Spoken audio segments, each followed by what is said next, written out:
Fala pessoal, Jade Tavares aqui, muito bem-vindo a mais um episódio do Repercuta Podcast. E satisfação grande também porque é um número importante, 150 episódios e não tinha que ser ninguém diferente, alguém especial. Tostão Queiroga, bem-vindo ao Repercuta. Obrigado, eu que agradeço e o motivo não poderia ser melhor, né? Motivo de festa, né? 150 episódios, não é para qualquer um. E eu agradeço muito de estar aqui hoje, poder falar um pouquinho sobre a minha vida, falar um pouquinho sobre a minha história, minhas andadas, e ainda mais num dia desse, né? Comemorando os 150 episódios. E vamos lá. Isso aí. Obrigado, prazerzaço. Prazer meu. Como eu gosto sempre de falar, Tostão, a gente está gravando esse episódio aqui na altura do finalzinho de 2024, né? Isso. E uma das paradas que eu gosto de perguntar sempre, Tostão, logo de cara, eu fiz isso com outros convidados também, é sobre identidade sonora. Eu falo isso porque vários carnavais eu já fui para te ver tocar lá também, vários eventos. E também tu é o tipo de cara que fica grandão no palco, assim. Tipo, não dá para passar despercebido. Mas aí, eu tô acostumado com muita gente perguntar, assim, muita gente meio que te analisar com relação ao teu estilo, mas eu nunca vi tu falando disso. O que é que tu destacaria enquanto melhores atributos, assim, onde se dá melhor? Eu queria falar um pouquinho sobre isso. Essa pergunta é muito importante, assim, interessante, porque até uma coisa que eu falei no último evento que eu participei agora de bateristas, falando um pouquinho sobre essa questão mesmo da identidade, né? Porque hoje a velocidade da internet, a velocidade com que as informações chegam, ela tem mudado muito assim a forma que os bateristas de hoje recebem essas informações e com a velocidade, né, que isso chega muita informação e acaba que muitas vezes o baterista hoje atual, ele fica com uma certa dificuldade, ele tem tanta informação. Na nossa época era mais difícil, né? A gente tinha uma dificuldade a gente tinha que correr para uma videoaula, a gente tinha que correr para, pegar um amigo que tivesse um pouco mais de know-how para poder, daí ele passar alguma coisa. Era difícil, assim, tudo era difícil, tudo só acontecia mais nos Estados Unidos. Hoje a gente tem essa questão da internet, que é muito rápida e que joga um leque de informações que tem o lado bom, que é o lado que te deixa com muito conhecimento, mas também tem um lado que atrapalha um pouco, eu vejo isso, porque joga de tudo, sabe? Do que é bom, do que é ruim, do que é mentira, do que é verdade, tem os falsos profetas, tem, sabe, aquela coisa. Então isso, às vezes, para quem está criando, para a gente não, que já tem uma história, que já tem uma carreira consolidada e tal, a gente já consegue enxergar isso meio que de fora, mas para quem está começando agora, para quem está ali com a cabeça fresquinha, quem está começando a criar uma identidade, isso às vezes pode ser uma coisa que atrapalha muito. Eu, graças a Deus, eu venho de uma geração que, para criar minha identidade, primeiro que eu acho que isso tem que ser uma coisa muito natural, né? Assim, a sua identidade sonora tem que partir de uma coisa muito natural, de uma verdade, porque música, eu costumo dizer que música tem todo tipo de música. Tem a música que eu não gosto, tem a música que você não gosta e que eu gosto, e a que você gosta e a que eu não gosto. Gosto não se discute em música, mas existe uma coisa na música que isso aí não tem como passar em branco, eu falo sempre. É verdade. Precisa ter verdade na música. Então, o que acontece? Para você ganhar a sua identidade, você tem que respeitar essa sua verdade. Você tem que respeitar o que você sente, o que lhe fez chegar até aqui, sabe? Você tem que respeitar o que você passou, o que você viu, o que você viveu, a sua cultura, o que envolve os seus mestres. Então, tudo isso é o que te faz um dia chegar, depois de tantos anos de trabalho, de maturidade, de tipos de trabalho diferentes, a você criar mesmo uma sonoridade. E isso eu acho que assim, tem que ser uma coisa muito natural, assim, não é uma coisa assim, eu quero ser assim, eu quero ser um baterista igual a fulano. Isso não existe, né? A gente tem que respeitar e começar a entender o que você pensa do seu instrumento e da sua formação, né, de tudo que você viveu e que você vive até hoje. Então, para mim foi tudo muito natural, assim, sabe? Eu tenho várias pessoas que eu tenho como mestres, como pessoas que me influenciaram muito, né? Mas eu nunca fui muito de me apegar a isso, assim, de ficar estudando a frase do Danny Chambers, a levada do Dave Weckl, não sei o quê. Nunca fui muito disso, assim, nunca fui um cara muito preocupado com isso. Eu fui muito mais preocupado em passar a minha verdade, porque acho que o que emociona é a verdade. É interessante tu falar isso, Tostão, porque a gente tem visto muito isso na era da internet, né? O pessoal reproduzindo a coisa, né? Isso. O tempo inteiro e não se encontrando muitas vezes, né? Muito. E eu sinto também alguns fetiches, assim, que a música fica em último lugar, assim. É tocar mais rápido, é tocar com o braço só, é tocar de costa. E a música... É verdade. Né, vem... Exato, a fritação, né? Aquela coisa de fritar, porque assim eu impressiono mais. E às vezes, assim, isso é muito... como que eu diria? É muito... assim, fantasioso, porque assim, nem sempre o fato de você tocar muito ou tocar muito rápido quer dizer que você está tocando, tá emocionando, porque eu acho que tocar bem, para mim, pelo menos para mim, é emocionar, é passar alguma coisa, sabe? Não é você tocar muito, é você tocar muito rápido, ou você tocar mais lento, ou você tocar nada. Às vezes uma nota bem colocada, vale mais do que 100 mal colocadas. Então, eu vejo dessa forma, assim, eu acho que as pessoas estão muito menos preocupadas em emocionar, de passar sua verdade, e muito mais preocupado com os malabarismos, com a fritação, com a coisa. E, bicho, assim, é legal também, tem uma hora de fritar também, se precisar, e às vezes tu tá lá fazendo uma demonstração, mas você precisa ter um pouquinho de controle entre a razão e a emoção, sabe? Porque se fica a emoção demais, a razão fica lá embaixo e aí a coisa desanda. Se fica também só razão e não tem emoção também, então quanto mais o baterista ele consegue um equilíbrio entre a razão e a emoção, ele vai emocionar quem está assistindo ele muito mais fácil do que está tocando milhões de notas e está tocando, sabe, muito rápido. É você passar mesmo a emoção do que você está sentindo, principalmente eu falo isso muito porque a bateria, em relação a outros instrumentos, a gente tem uma desvantagem, que eu digo assim, nosso instrumento ele não é melódico nem harmônico. Precisa de alguém. Né? Então, é um instrumento que realmente, assim, eu falo sem medo. Se você passar 40 minutos só tocando bateria, aleatoriamente, na cabeça de qualquer um, até você, ninguém gosta. Satura. Você fica saturado, porque é um instrumento que não é melódico, é um instrumento que não tem harmonia, mas é um instrumento que você pode fazer ele ficar musical, mesmo tocando sozinho. Que aí, para isso, você precisa ter esse cuidado de tentar emocionar. E não só ficar fazendo nota, você vai agradar ali aos músicos, aos bateristas, nem músicos em total, mas os bateristas interessados ali no que você está fazendo. Mas quando eu penso em fazer música, eu penso em fazer música para todo mundo. Eu não penso em fazer música só para um baterista que está me vendo. Eu sempre fui um músico que trabalhei com shows, com grandes plateias, e eu sempre pensei em emocionar todo mundo, não estou ali preocupado só em emocionar o músico, então, que está ali. Então, eu acho que o pensamento é esse. Emociona e coloca a verdade na coisa, que o resto é natural. Já são quantos anos de carreira já? 43 anos. Está revelando a idade aí. Sem problema. Chegando aqui aos 54, né? Parece mais jovem. Já estou nos 54, né? Esse ano fiz 54 e 43 de carreira, assim, uma carreira muito bem vivida. Graças a Deus, assim, tive a oportunidade de tudo que você imaginar. Com bateria eu já toquei no baile, eu já toquei na orquestra, eu já toquei no barzinho, eu já toquei circo também, né? Em circo, já fiz muita coisa, muito bem lembrado. Eu já fiz muita coisa em circo na época, quando eu comecei a tocar. Eu comecei a tocar com 13 anos de idade, então eu tocava com a Fabiana, a Pimentinha do Nordeste, não sei se vocês conhecem, lembram.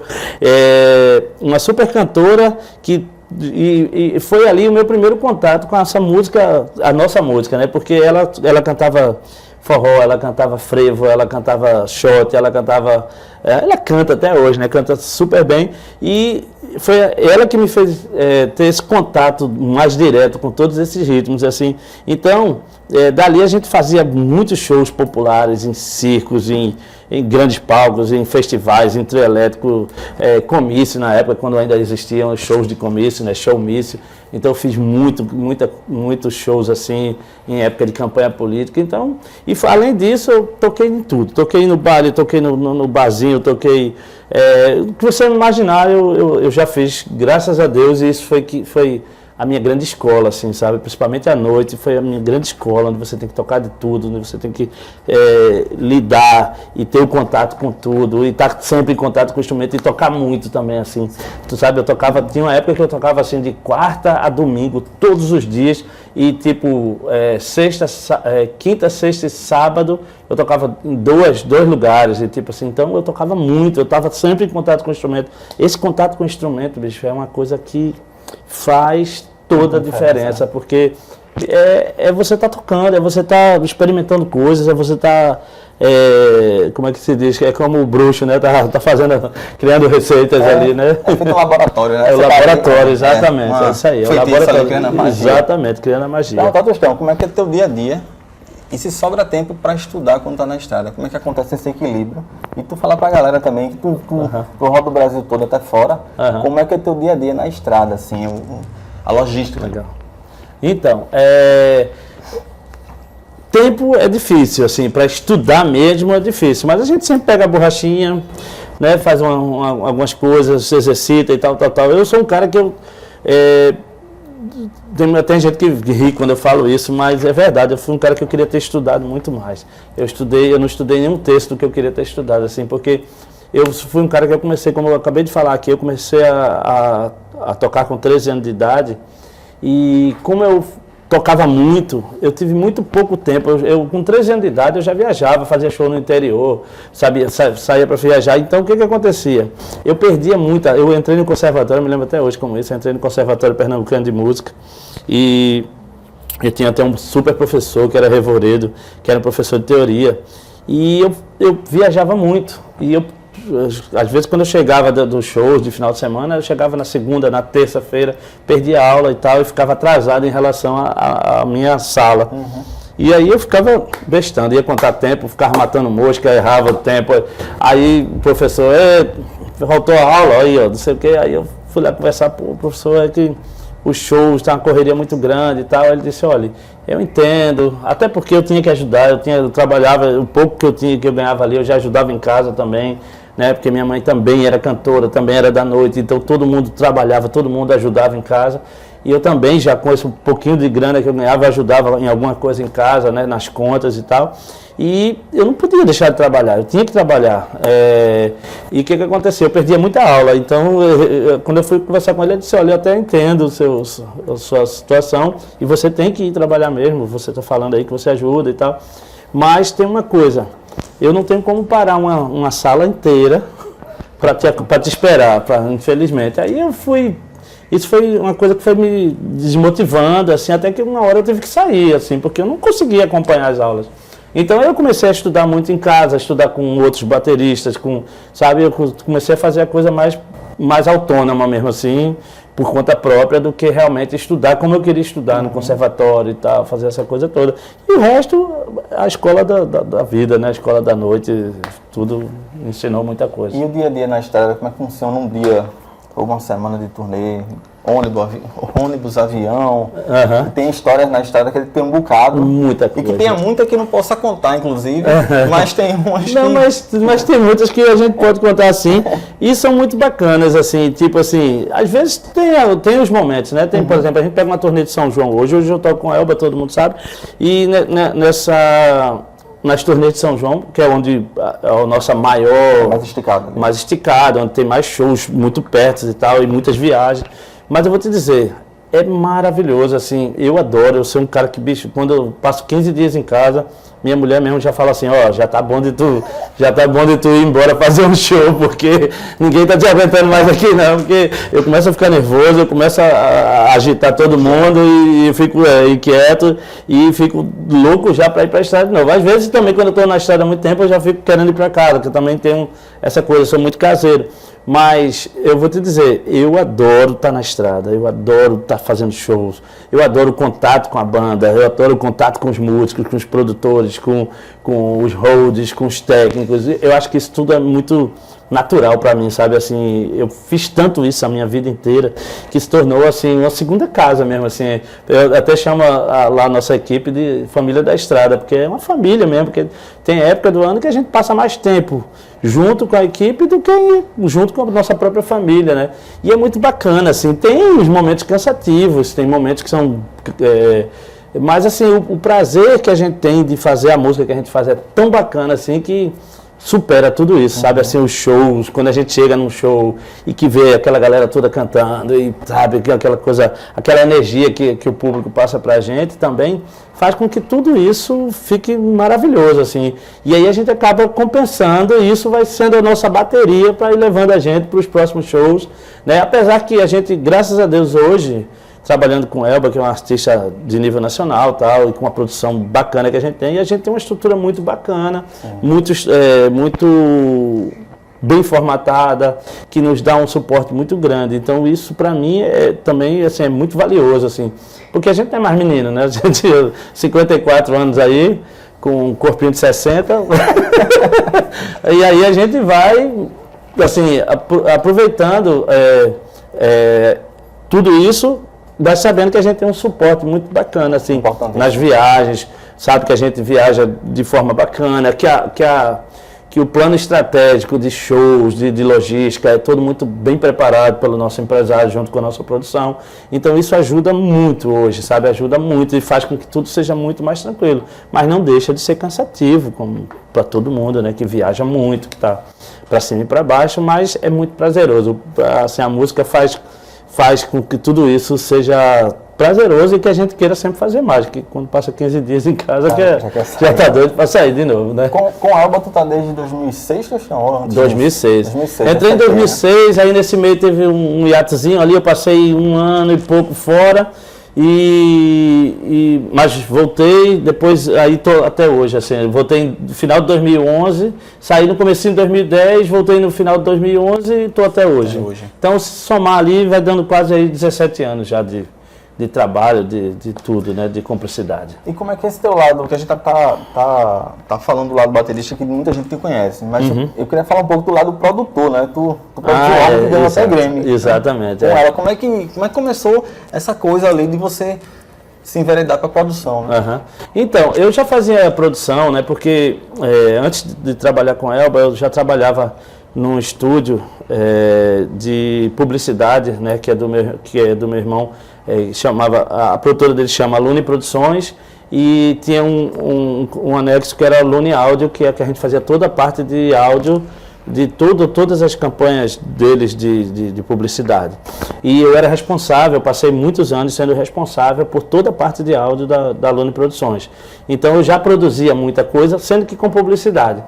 Aí, a partir disso aí também, como Lula, meu irmão, que é cantor e tem uma carreira, é parceiro de Lenine e tal, e tem uma carreira, a gente também, eu também era um dos produtores do disco dele, porque Lula sempre produziu muito assim, com toda a galera assim, da banda, com Yuri, meu sobrinho, que até hoje produz Lula e tal, e a gente sempre produziu tudo muito junto. Então eu já tinha um pouco desse know-how que eu trazia de lá do estúdio. Até que um dia em 2008, eu acho que foi 2008, 2007, 2008, Elba pediu a Lula que Lula, meu irmão, sempre foi um compositor que Elba gravou músicas dele de sucesso, inclusive, né? Energia, a primeira música, que é Olha que eu conheço essa cara, você chegou de cima, um frevo que fez sucesso nacional, então fez muito sucesso. Tem uma segunda, depois gravou um maracatu também, que era, como é, meu Deus, era, não sei se eu vou lembrar. E que Elba gravou também? Elba gravou, não fez tanto sucesso quanto o Energia, que foi um sucesso muito grande, né? Até hoje é muito sucesso no carnaval e tal. Então Lula é uma pessoa que sempre, Elba até diz que é madrinha de Lula e Lenine, né? Até hoje porque ela foi ela meio que colocou eles para o cenário nacional, né? E apadrinhou eles no cenário nacional. Então o que acontece? Elba estava gravando um disco em 2008, não sei se foi 2007, 2008. Não sei se foi 2007 lançou em 2008 ou se foi em 2008 e lançou em 2008. Elba estava gravando esse disco e pediu a Lula que produzisse 3 músicas dele que ela queria cantar. Sim. E aí Lula me chamou, junto com o Yuri, meu sobrinho, então eu, ele e Yuri produzimos 3 faixas, seriam só 3 faixas dele para ela incluir no disco que ela estava gravando. E nós gravamos, produzimos aqui em Recife, né, ela gravou uma voz guia lá no Rio, a gente pegou o tom e tal, e trouxe para cá e produziu essas 3 faixas aqui. E quando a gente voltou para o Rio para levar essas 3 faixas, que ela escutou, ela ficou assim, enlouquecida com aquilo que ela estava ouvindo, para nossa alegria.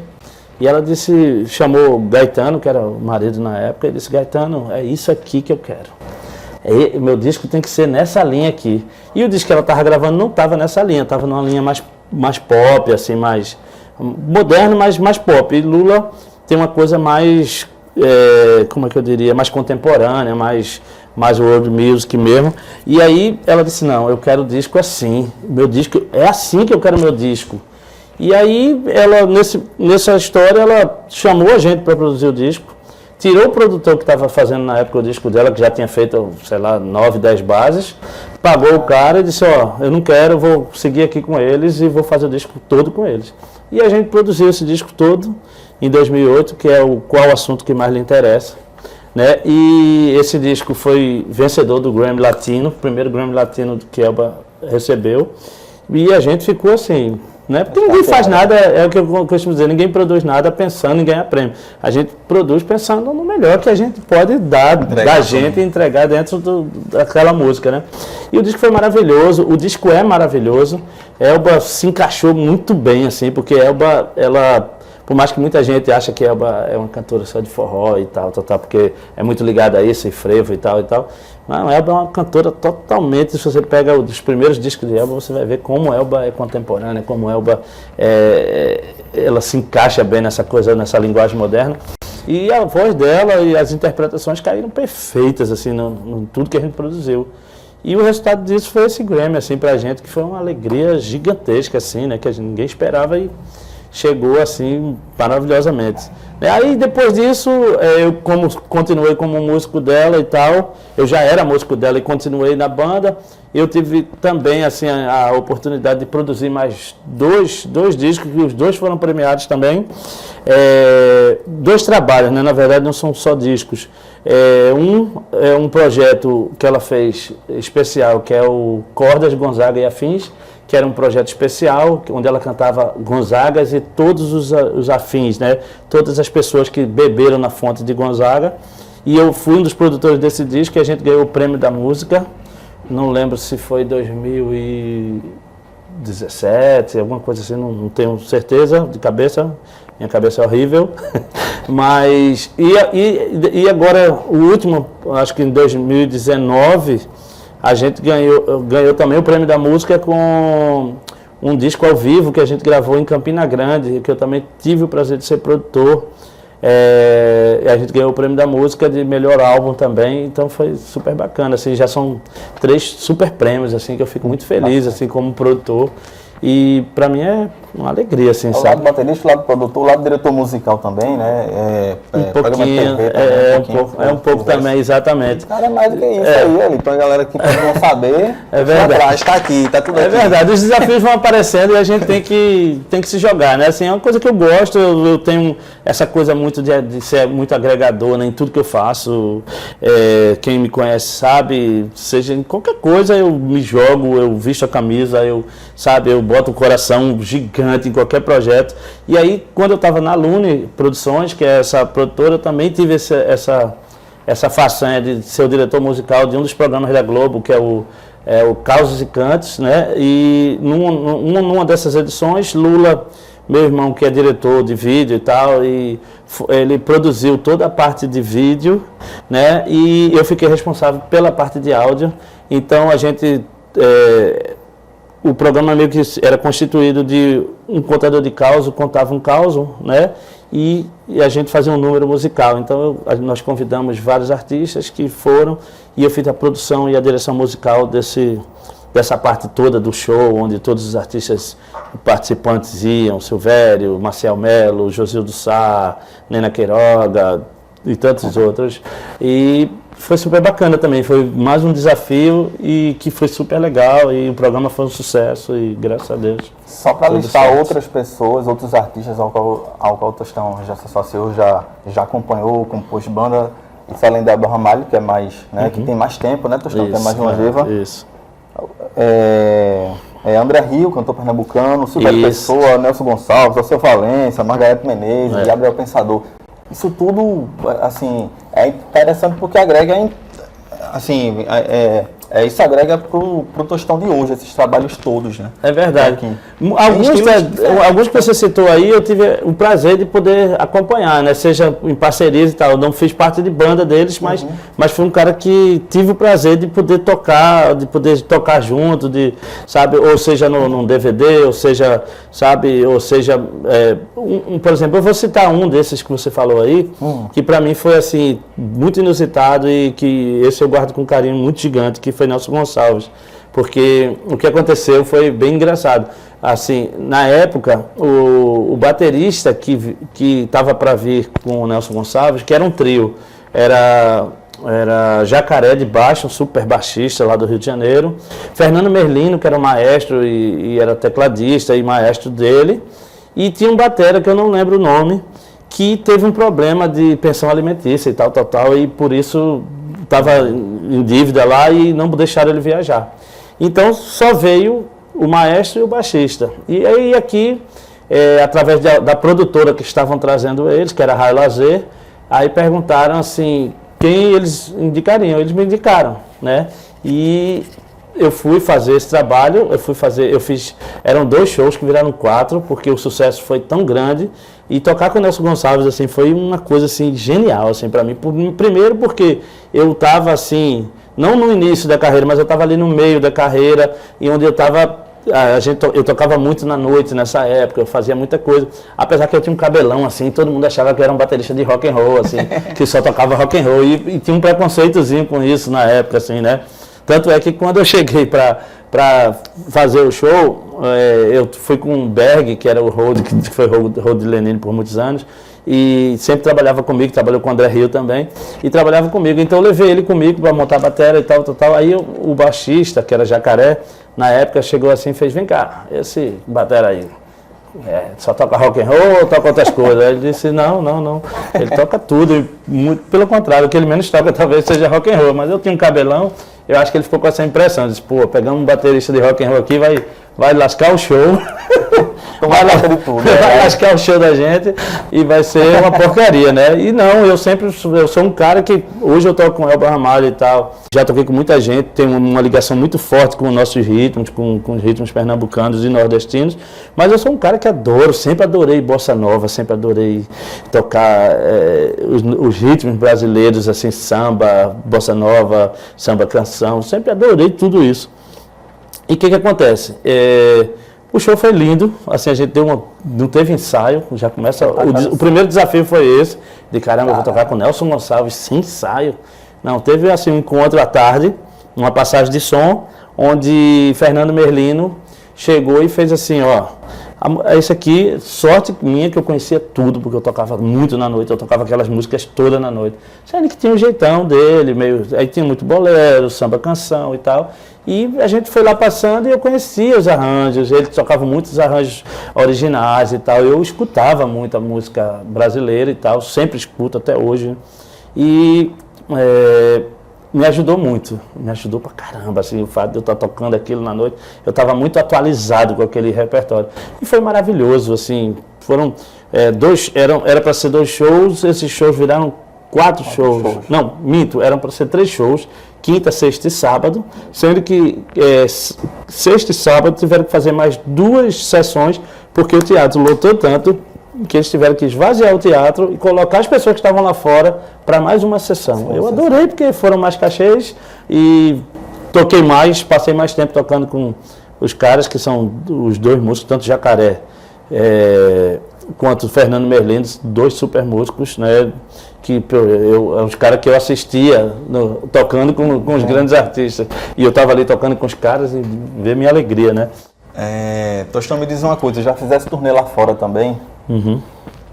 Fiquei curioso em saber como é que tu vê, a tua impressão que tu teve, a partir da tua experiência, das diferenças de público aqui e lá fora, e em como o pessoal lá fora vê os ritmos pernambucanos, principalmente. Assim. Tu ir lá fora e tocar, e o cara não sabe o que é isso. É interessante essa tua pergunta, porque a gente sempre espera alguma coisa, né? Porque, primeiro, quando a gente faz shows fora, muitos brasileiros vão, porque essas pessoas que moram fora, eles têm muita saudade de tudo aqui, né? Da família, dos costumes, né? Da cultura, de tudo. Eles sentem muito, é a parte que mais pega, na verdade, para essas pessoas. Por mais que muitos foram atrás de oportunidades e conseguiram oportunidades melhores de vida, mas eles sentem muito. Assim, até tive a oportunidade de conversar com alguns e todos falam a mesma coisa. Assim, a gente sente muita falta da família, a gente sente muita falta da nossa cultura, dos nossos costumes, do nosso carnaval, do nosso São João.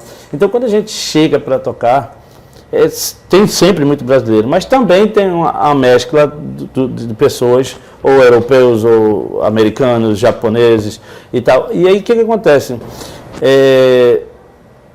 A gente é muito bem recebido e assim, é muito diferente.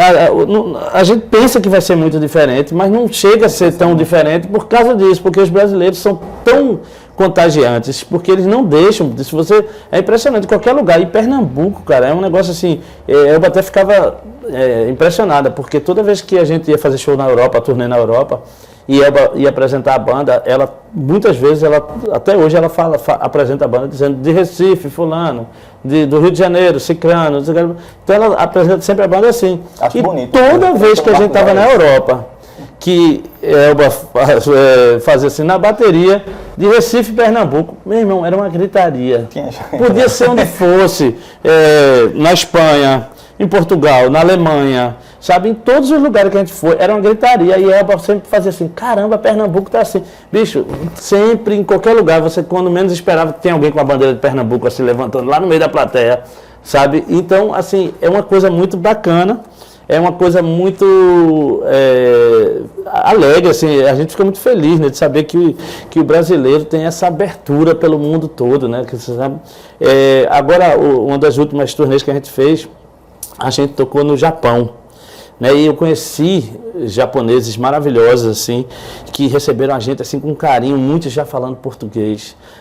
A gente chegou no Japão, tinha uma banda tocando forró, cara, assim, só você vendo. Eles mal falavam português, alguns membros ainda falavam um pouquinho, né? Mas eles conheciam tudo da nossa cultura, eles conheciam Luiz Gonzaga, Dominguinhos, sabe? Tem um bar, tem um japonês, esse japonês amigo nosso, ele tem um bar temático, onde só tem coisa do Brasil, capas de disco de brasileiros. Todo brasileiro que chega lá, ele recebe com o maior carinho, e ele recebeu a gente também, assim, com esse carinho. Todos os dias ele estava com a gente, ele ia para o show, ele levou a gente no restaurante dele, ele, sabe, no dia que a gente tocou, quem abriu o show da gente foi essa banda tocando forró. Bicho, maravilhoso, sabe, o zabumbeiro, o pessoal tocando forró pé de serra, sanfoneira, sabe, uma coisa linda, assim. Eu tenho até imagens disso, eu acho, em arquivo, que eu fiquei assim, a gente ficou impressionado, assim, da força, de saber da força que a nossa música tem. E esse japonês em si, que eu estou falando, ele era um cara, bicho, muito estudioso, assim, um cara que ele estuda a música brasileira. Ele sabe mais do que eu de música brasileira, muito mais do que eu. É uma coisa assim que, às vezes, a gente mesmo não estuda tanto e esse cara sabe tudo de música brasileira. É impressionante, assim, isso foi uma coisa assim que a gente caramba, a gente tá no Japão, cara. Do outro lado, né? Não é? Lá no outro lado do mundo, assim, e tem pessoas aqui tocando forró, tem pessoas. A nossa cultura conseguiu atravessar tudo isso e chegar tão longe de forma tão brilhante, assim. É muito bacana, muito legal mesmo. No início do papo a gente falou sobre identidade sonora e tal. E assim, além da técnica, o set, ele também influencia nessa identidade, né? Até aproveitar já para agradecer também, a gente está gravando esse episódio aqui, galera, na Júnior Eugênio Drum Shop, aqui em Recife, que é do nosso amigo Júnior Eugênio, baterista e lojista pernambucano. Enfim, o que você precisar em equipamento de bateria, entre em contato com o Júnior. Aqui é o lugar. Ou ele já tem, e se ele não tiver, ele vai atrás, consegue para você também. E digo mais, a única loja especializada em bateria e percussão hoje aqui, e acessórios e tal, é a Júnior Eugênio Drum Shop. Por quê? existem várias, a gente sabe, existem várias lojas na cidade, mas todas vendem de tudo. Aqui não, aqui o cara é especializado, ele sabe.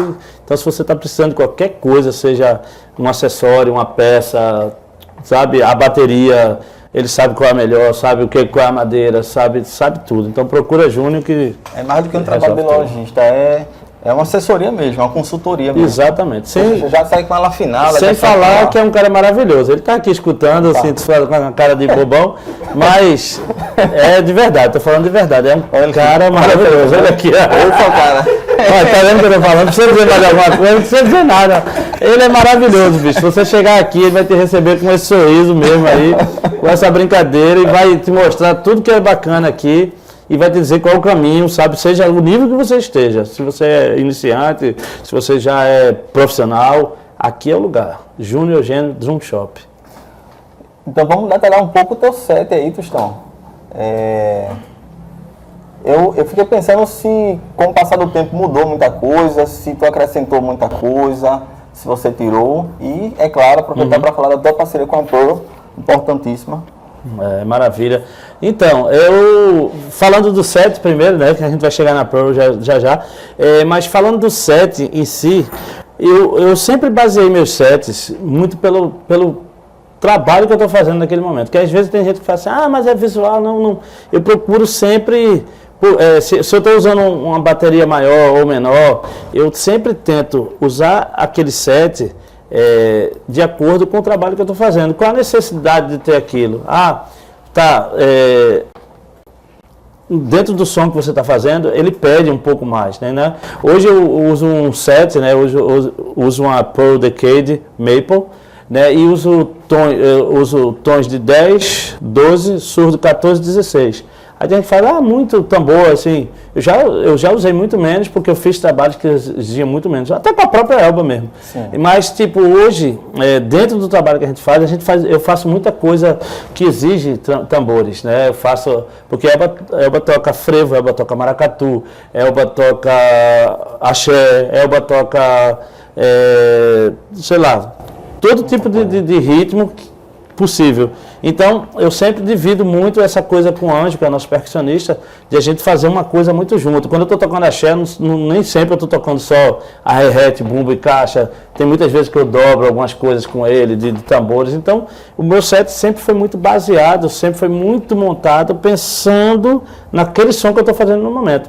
Já teve momentos, por exemplo, quando eu fui gravar o DVD Corda, Gonzaga e Afins com a própria Elba, eu usei uma bateria que era um bumbo de 18, um tom de 10 e um surdo de 14, com 4 pratinhos. Por quê?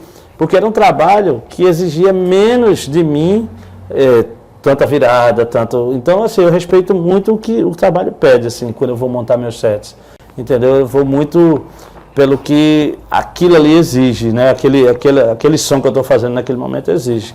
Então, é por aí, assim. E aí, hoje, eu tenho um suporte muito grande, né, quando eu vou montar um set, porque hoje todo mundo sabe, a maioria das pessoas já sabem, eu sou parceiro da Pearl e, assim, eu tenho um suporte gigante, assim, porque é muito importante, principalmente para mim, que sou um músico, eu falo isso sempre, né, não só pela qualidade dos instrumentos, que todo mundo sabe que baterias Pearl hoje são líderes de mercado, são baterias de qualidade absurda, de timbres absurdos, mas assim, é muito importante você ter segurança, porque como a gente falou lá atrás, assim, quando eu vou para a estrada, eu não quero ter problema, assim, tudo que eu não quero ter hoje é problema durante uma turnê, durante uma viagem. Então, quando eu escolho uma marca como a Pearl, né, para usar nessas viagens, para usar nessas turnês, e o que eu estou pensando? Na minha segurança também, além de tudo, no som, de tudo tal, que é o essencial, mas a gente tem que ter segurança. Quando eu falo segurança, o que é segurança? Por exemplo, já usei no passado equipamentos que, tipo, 3 shows, 4 shows, tinha canoa estourando, tinha ferragem remoendo. E eu não posso ter isso. Por exemplo, eu saio para uma turnê de São João, eu vou fazer ali um mês de shows. E eu não posso estar, tipo, lá no interior de Pernambuco, lá no interior da Bahia, preocupado, num domingo, preocupado porque uma estante remoeu a porca remoeu, a canoa quebrou, o pedal partiu, a mola, eu não posso estar preocupado com isso. Então eu tenho hoje uma parceria maravilhosa que me dá todo o suporte para eu viajar. Eu saio para o torneio de São João, tranquilíssimo, eu saio e volto com meus instrumentos maravilhosamente bem, todos bem afinados, todos intactos, sabe? Volto com todos intactos e a gente sabe, para quem faz muito show de turnê com banda grande, sabe que é repuxo, meu velho, porque sabe, os caras montam e o carregador joga dentro do negócio lá atrás, monta de novo no outro dia, desmonta, monta, desmonta, monta, desmonta e neguinho joga mesmo, sabe? Então se você não tiver com um instrumento de boa qualidade, como a Pearl nos proporciona, você vai ter problema, assim, tudo que eu não quero é ter problema. E graças a Deus, eu estou aí fazendo agora em dezembro, eu faço 2 anos de parceria, entrando para o terceiro, graças a Deus, e só agradecer, assim, por ter esse suporte maravilhoso, por ter um instrumento maravilhoso, que me dá todo esse suporte e que faz o meu som ficar muito maior, né? Fazer uma coisa, sabe, todo mundo, os técnicos ficam felizes, estão sempre agradecendo e tal. Pô, sempre elogiando, que som, que maravilha. Fica tudo muito mais fácil, né? Até na hora de você vai passar o som, seja onde for, porque assim, a gente hoje chega em vários palcos, cada palco tem uma arquitetura diferente, e aí muda a acústica, mas quando você chega com o instrumento de cima, meu velho, aí você, ó, tu aqui já tá feito, 10 já tá ali, né? minutinhos, tá tudo pronto, e o som passado, maravilha. O restante do set, que é coisa de baqueta, o calibre de baqueta, essa coisa mais específica da nossa comunidade de baterias, pratos. Então, pratos, eu não estou com endosse de pratos, né? Então eu tô com uma salada de fruta gigante assim no meu set hoje. Hoje eu tenho o prato Sabian, né? Eu tenho o Evolution Pro, a linha Evolution Pro que eu gosto muito, que é meu hi-hat e meu ride da linha Evolution Pro, eu adoro. Eu tenho, hoje o que tem lá no meu set? Eu tenho Domene, que está arrasando aí, os pratos Domene muito bons. Eu tenho linha K, eu tenho dois Crash, um Rude da Peste e tem um outro Crash que é da linha K, dos dois maravilhosos. E até as pessoas falam, caramba, é engraçado porque tu usa um prato de uma textura, outro de outra. Isso é exatamente isso que eu gosto. Eu quero ter esse poder de, numa música, eu saber que aquele prato me atende melhor, porque ele tem uma textura de timbre diferente, mais robusta, e o outro é mais sensível e tal. Então eu gosto de ter essa coisa de ter o linha K ali, de ter o Rude, que é um prato de mais pancada, que exige mais pancada.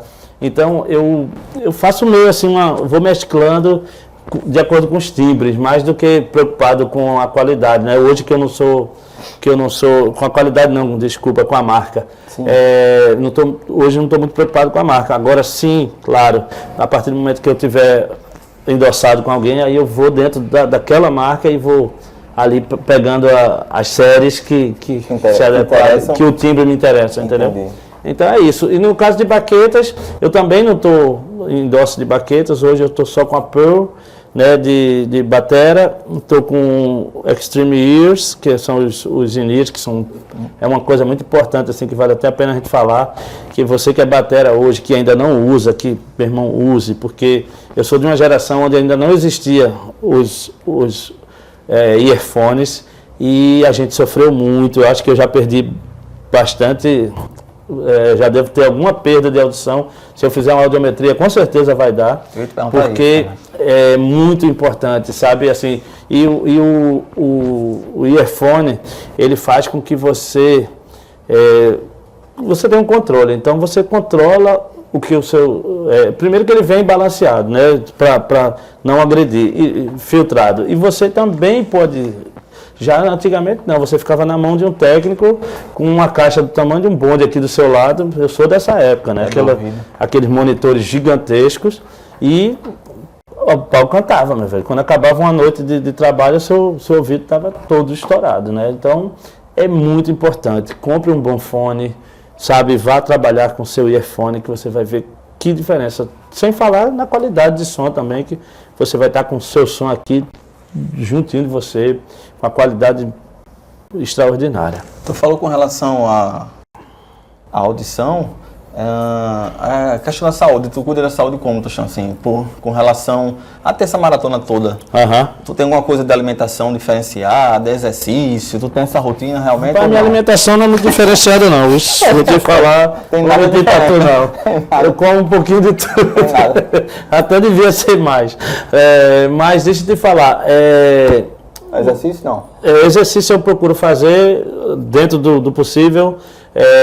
Gosto muito de pedalar, eu tenho um grupo de pessoas que pedalam, que são músicos e técnicos e tal, que a gente se encontra aí toda segunda-feira, apesar que a galera tá farrapando pra caramba, mas é um grupo que a gente não vai estar pedalando sempre que posso. E assim, no meu dia a dia eu não sou um cara muito que fico parado não, sabe? Mesmo em casa, eu sou um cara que estou sempre na ativa, fazendo alguma coisa, sabe? Estou sempre procurando fazer alguma coisa. Apesar que eu devia fazer muito mais. E hoje, agora, uma coisa hoje que eu tenho muito cuidado antes de cada apresentação, coisa que também eu não me preocupava lá no passado, é se alongar, é fazer um bom alongamento, sabe? É sempre estar fazendo um aquecimento antes de tocar com a borrachinha.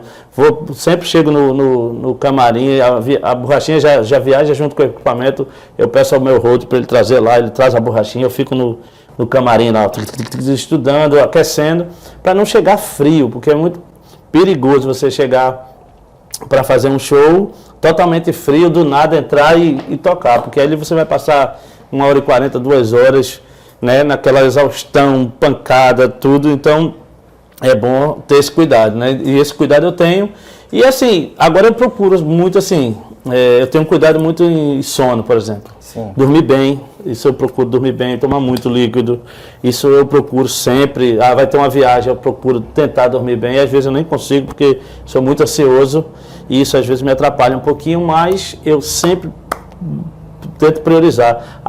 Tem um show, em vez de estar só o tempo todo batendo perna, eu sei que tem um momentinho que eu preciso descansar, então eu pego aquele tempinho ali no hotel, saio, vou descansar um pouquinho. Sempre tenho eu tenho um respeito com os meus limites, então eu sempre procuro.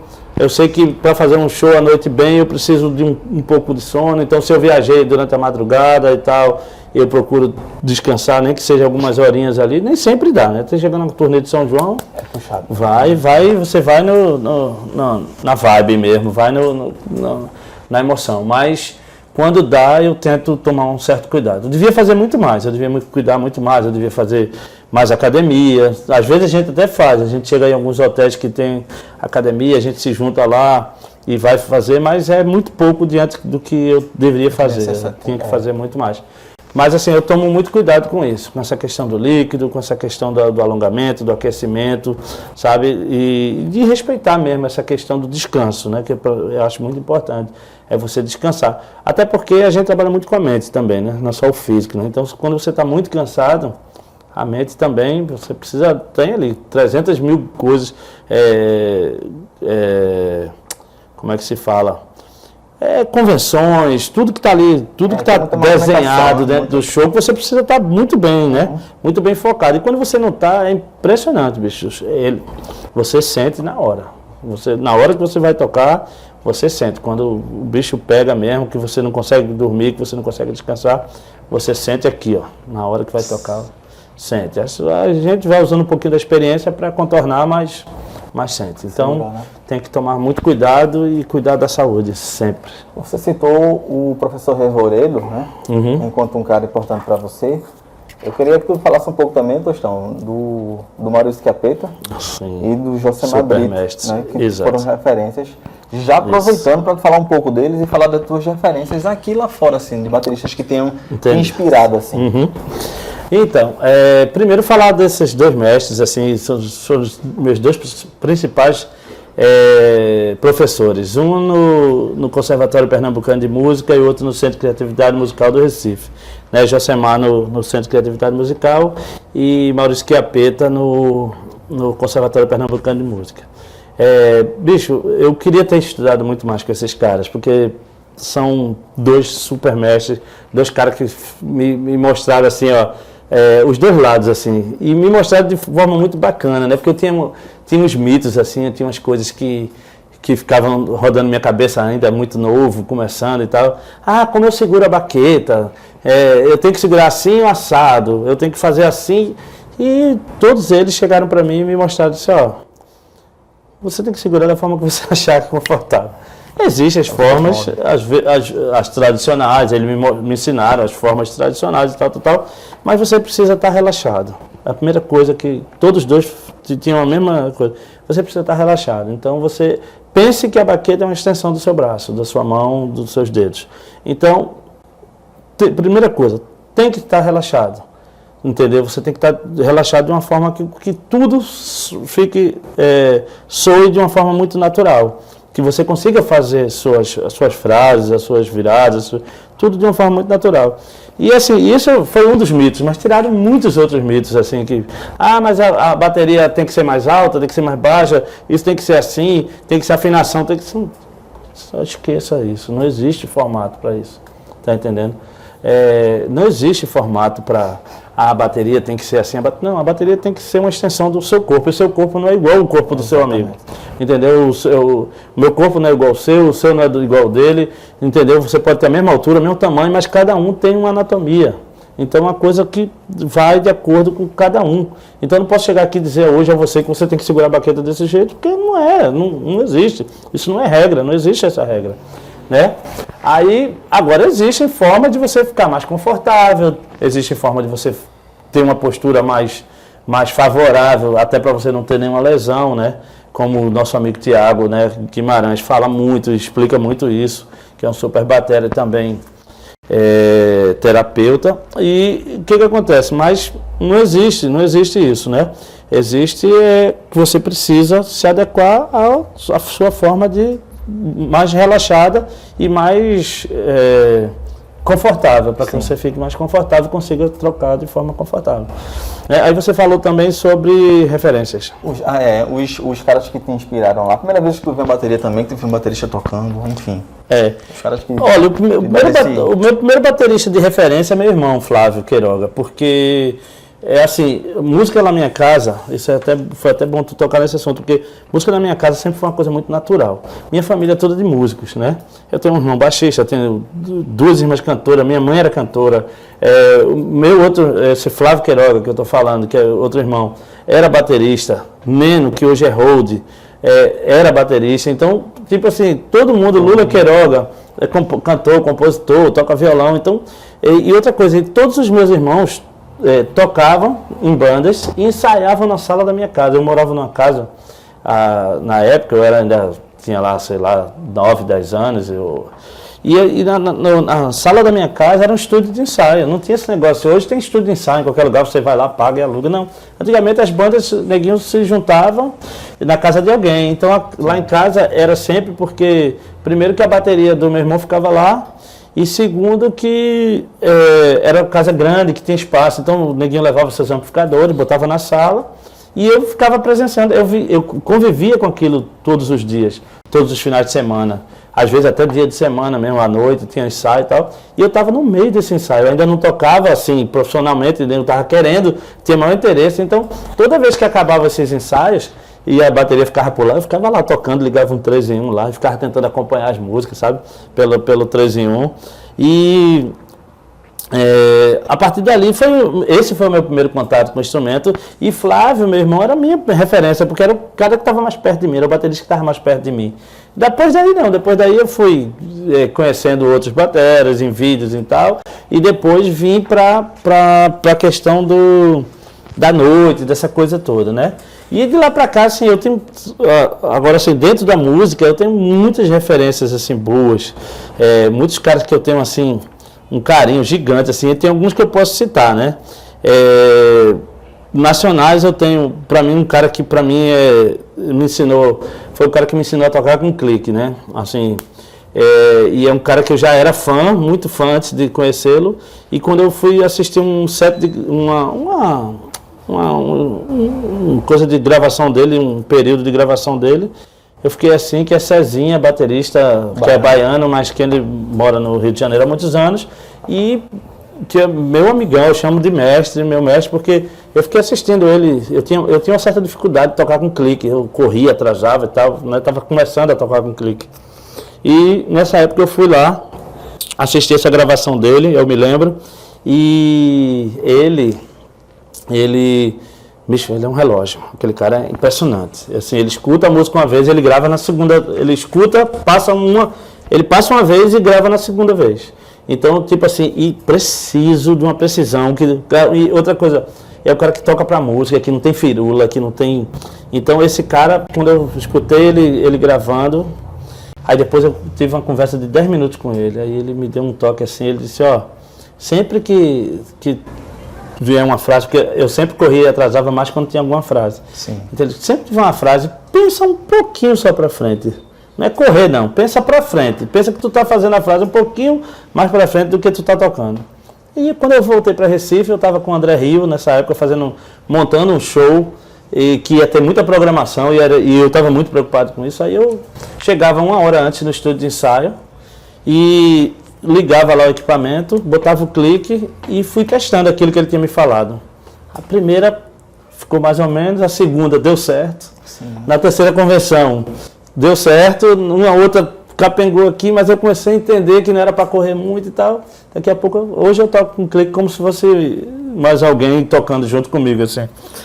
Então, assim, é um cara que, primeiro que eu tenho um respeito por tudo que ele faz, que ele é um super batera, o cara que gravou a maioria dos hits do Brasil inteiro, e dos artistas do Brasil inteiro, e é um cara que eu tenho, para mim, é uma grande referência. Agora, tem grandes outros bateras aqui que são referência, né? Quando tem o Juri Moreira, que é um cara que sempre Claudinho Infante, que é um cara maravilhoso, assim, que, meu irmão, eu ficava vendo aquele cara tocar, e tem uma coisa nele que sempre me deixou muito feliz de ver ele tocar, e dizer assim, eu quero tocar desse jeito. Quando eu crescer, eu quero tocar igual esse cara, porque é a verdade que ele coloca, sabe? Não, é o coração que ele bota, sabe? Você vê o cara tocando, ele pulsa junto com o instrumento, sabe? E eu acho que eu toco um pouco assim, também talvez por causa dele e por causa de outros também que eu vi, mas assim, é um cara também que foi muito referência, né? Fora eu tenho, sei lá, Buddy Rich, Billy Coburn, que são os caras que eu ouvia assim, na época, assim, que eu ficava, caramba, que maravilha ouvir esses caras, bicho. Sabe, a bateria soa musical, sabe, o tempo inteiro, não fica aquela coisa só de marcação, de coisa, você sente a bateria harmonizar dentro mesmo não sendo um instrumento de harmonia, ela harmonizar dentro da música, assim, é uma coisa maravilhosa. Steve Gadd agora, né, um cara também que dispensa apresentações. Muita gente boa, assim, que se eu fosse citar aqui, a gente ia passar umas 3 noites aqui gravando e não ia caber, né? Aqui no Recife eu posso também citar grandes super bateristas, um é Bira Batera, que toca muito, assim, é um cara que quando eu comecei a tocar e vi ele tocando, é um cara com swing, sabe, um cara que também toca com o corpo, que toca com a alma, que toca com tudo, então sempre achei Bira uma super referência, né? Aí agora, dessa geração tem Ebel Perrelli, tem Sandro Pique, tem Augusto Silva, o nosso mestre maior, que é Adelson, né? Pô, como é que eu posso esquecer de Adelson? Adelson é a nossa lenda maior, né? Então, bicho, e tantos outros, né? Que não dá nem se eu for citar aqui também, eu passo noite citando super bateras, assim, que eu tenho um respeito gigantesco, assim, que eu tenho uma admiração gigante. Bicho, eu sou um cara, assim, que eu acho que todo mundo, isso eu queria até salientar, a gente está falando de nomes aqui, né, eu falei de alguns, pontuando alguns, mas eu sou um cara que eu acho que todo baterista tem alguma coisa para me ensinar. Sim. Independente do nível, às vezes eu já cheguei para ver um cara que estava começando a tocar e quando eu sentei assim, eu disse, caramba, bicho, o que esse cara está fazendo aí, bicho? O cara era novinho, sabe? Chegou para mim, o senhor é o meu mestre, eu via sempre o senhor tocar, não sei o quê. Eu digo, meu irmão, mas tu está fazendo um negócio lindo aí, cara, bonito, que eu nunca vi ninguém fazer. Então acho que todo mundo, independente sabe, tem pessoas que estão num estágio, outros estão no outro, sim, mas acho que todo mundo tem alguma particularidade, todo baterista, todo músico em si, tem alguma particularidade que sempre tem alguma coisa para ensinar. Então é sempre muito bom ver qualquer músico tocando, que você fica olhando assim, às vezes o cara diz, pô, esse cara é novinho, não sei o que, está começando. Mas às vezes aquele novinho, bicho, tem... Não, então você tá um cara aqui, que para mim hoje é um cara que de toda essa geração atual, é um cara que mais me impressiona, que é Rodrigo Silva, que é o filho de Augusto. Bicho, esse menino tocando é uma coisa absurda, assim. Não só por tocar muito, mas ele, pelo tempo que ele tem de bateria e pela idade dele, ele tinha muito ainda a amadurecer, mas ele já é um cara tão maduro, falando tecnicamente e falando também de maduro de consciência musical. Sim. Porque assim, você vê Rodrigo tocar hoje, o Rodrigo é um cara que toca muito pra música, ele dá banho até em cara com muito mais experiência do que ele, de anos e anos. Ele é um cara que tem uma maturidade de saber o que a música pede, de saber aplicar. E a técnica nem se fala, tá tocando cada vez mais lindo, as levadas de muito bom gosto, é um menino que tem um bom gosto, então você vê. É um menino de uma geração nova, né, em relação a mim, no caso, mas que está tocando maravilhosamente bem e que está mostrando para a gente um bocado de coisa que a gente nem conhecia, assim, sabe, né? Formas de aplicar algumas coisas, assim, que você dizia. E é muito dele, não é aquela coisa, ele está aplicando isso porque é dessa técnica da nova geração. Não, é dele. Eu costumo falar no Repercuta que é metabolismo. Você pegar as coisas e tornar seu, assim. Exatamente. Eu falando isso também, Tostão, você considerar a possibilidade de aprender com qualquer pessoa em qualquer nível. Assim. Exatamente. Você ganha muito mais. Exato, porque é importante, não estou falando assim, eu nunca fui de copiar ninguém, até porque eu nunca fui de copiar, eu sou horrível copiando. Se você quer me matar, me peça para copiar, toca esse tema aqui igualzinho, eu vou ser horrível, tocando horrível. Se você me pedir para copiar alguma coisa, vai ser horrível. Eu sempre gosto de colocar alguma particularidade minha, sabe? Independente de qualquer coisa, eu gosto de colocar alguma coisa. Eu posso até fazer o mesmo formato, eu posso fazer o mesmo tema, seguindo, respeitando forma, tal. Isso aí não é problema, isso aí eu faço tranquilo.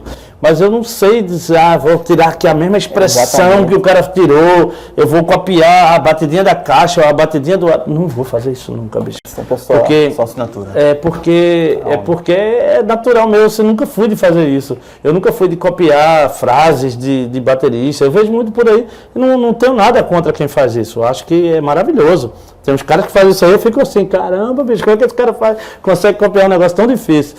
Mas não é minha praia, assim, eu nunca fui de copiar, de procurar tocar igual. Eu sempre procurei, aquilo é daquele jeito, tá, mas deixa eu tocar do meu, assim, respeitando aquilo ali, claro, respeitando a levada, respeitando o groove, respeitando o tempo, mas deixa eu fazer do meu jeito, assim, deixa eu respirar da minha forma, porque eu acho que cada pessoa respira de uma forma, cada pessoa pulsa de uma forma diferente, e eu sempre respeitei muito isso. O próprio ritmo do corpo é natural, é da nossa natureza, né? Então, Tostão, a gente falou do Tostão baterista, produtor, diretor musical. Vamos falar um pouco do Tostão produtor e meio que um instigador da comunidade baterística. Eu estou falando da organização do Recife Tocando Tambor, evento que tu lidera, enfim, que tu capitaneou, né? Uhum. Como é que surgiu a ideia? Eu falo isso porque eu venho fazendo uma pesquisa nesse ano de 2024, a partir desse ano, trazendo depoimentos de produtores de encontros baterísticos pelo Brasil e estou tendo muita surpresa porque estou descobrindo evento no Brasil todo. Graças a Deus, só faz crescer. E aqui em Recife a gente tem o Recife Tocando Tambor e que tu encabeçou.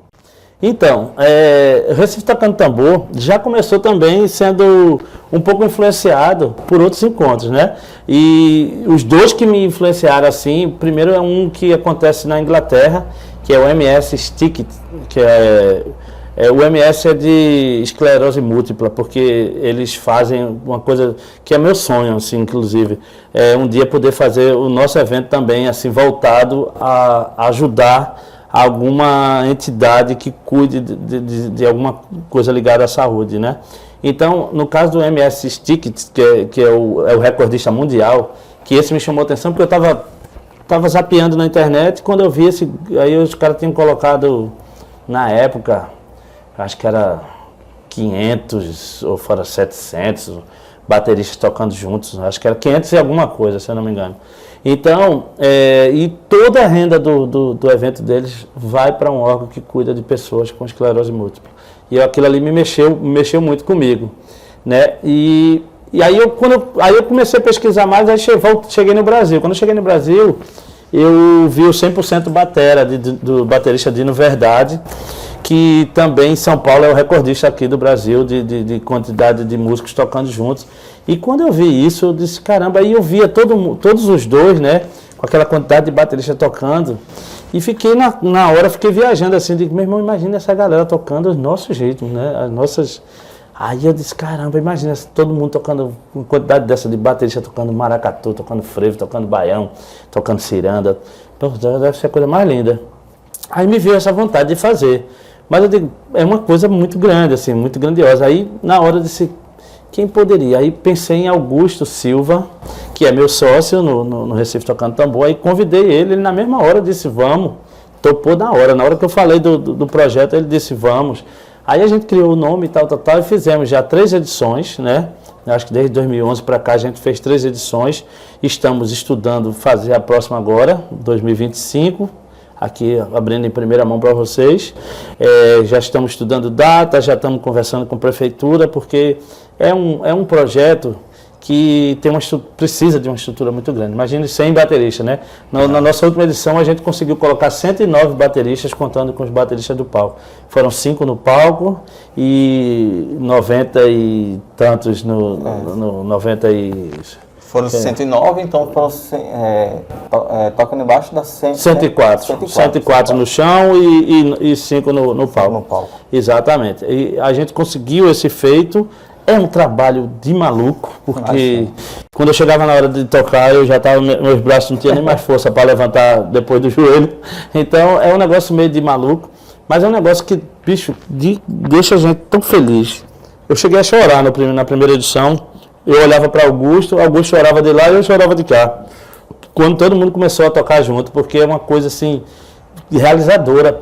E não só realizadora por recorde, por nada, porque tem tanto. É porque quando você junta essas pessoas, você mostra que você começa. Primeiro, você celebra o seu instrumento, que é a bateria, que a gente tem um amor gigante por ele. Segundo, que a gente celebra, a gente faz todas as. No nosso primeiro encontro, tinha um garoto de 8 anos e tinha um senhor de 60 e. Então você pega várias gerações, você pega bateristas em de várias etapas de vida, de maturidade, do menino que está estudando, do menino que está começando ou que ainda nem aprendeu, até o profissional, está todo mundo junto ali, tocando junto. Bicho, é maravilhoso assim, você poder agregar, sabe? Você poder juntar essas pessoas para celebrar seu instrumento. Então foi isso que deixou a gente muito feliz, assim, foi o fato da gente poder juntar tanta gente e ver tantas gerações trocarem ideia. Dali surgiram outros, por exemplo, o Bateras PE. Eu lembro do O Bateras PE surgiu porque os caras participaram do Recife Tocando Tambor, depois se encontraram e disseram, vamos fazer um nosso aqui, fizeram também, maravilhoso. Então, assim, até me ligaram na época, assim, preocupados, se tinha problema de fazer. Eu disse, não, cara, isso aqui, quanto mais gente fizer isso aqui, mais maravilhoso vai ser, porque o que vale aqui é o encontro, é a troca, é você passar...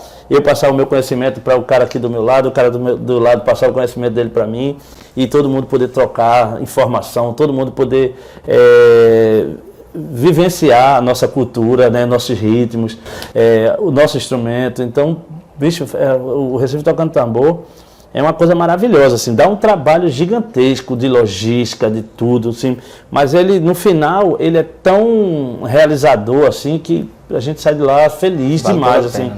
Sabe, vale muito a pena você juntar todo mundo, você tá com todo mundo ali, com seus amigos, tanto os profissionais, amadores, estudantes, professores. Bicho, é lindo, é a coisa mais linda do mundo, assim. E se Deus quiser, agora em 2025, a gente vai conseguir o feito de fazer mais uma edição e eu tenho certeza que vai ser mais legal ainda, vai ser mais linda ainda. Vou estar lá também, Por favor, vou estar por lá. Faço questão. Tostão, te agradecer mais uma vez por ter aceitado o convite, velho. Uma honra, de que verdade. Que é isso. Episódio comemorativo de 150, que veio mais 150 aqui. É viciante, meu irmão. Eu imagino. E é muito bom a gente poder ter esse espaço para falar um pouquinho também das nossas andadas, da nossa correria, né, do nosso dia a dia. E até porque tem uma geração de outros bateras que vão vir aí, que vão passar pelo mesmo que a gente, que vão para a estrada, que já estão indo para a estrada e sabem um pouquinho do que a gente vive, né? É pouco tempo, assim, a gente tem ainda 3 dias para ficar. Mas eu que agradeço, eu muito feliz pelo convite do Repercuta, de ter esse tempinho para me ouvir, para ouvir minha história, e só agradecer, assim. Só para encerrar, me diz uma coisa que tu queira fazer ainda, que não tenha feito, que esteja em busca, você já está totalmente realizado. Ou se tu não pensa nisso também, tu só vai fluindo e, enfim, tem algo que tu queria fazer? Rapaz, uma das coisas, eu tenho algumas coisas assim que ainda penso em fazer, mas uma coisa que ia me deixar muito feliz de poder fazer um dia tem relação com isso que a gente acabou de conversar sobre o Recife Tocando Tambor.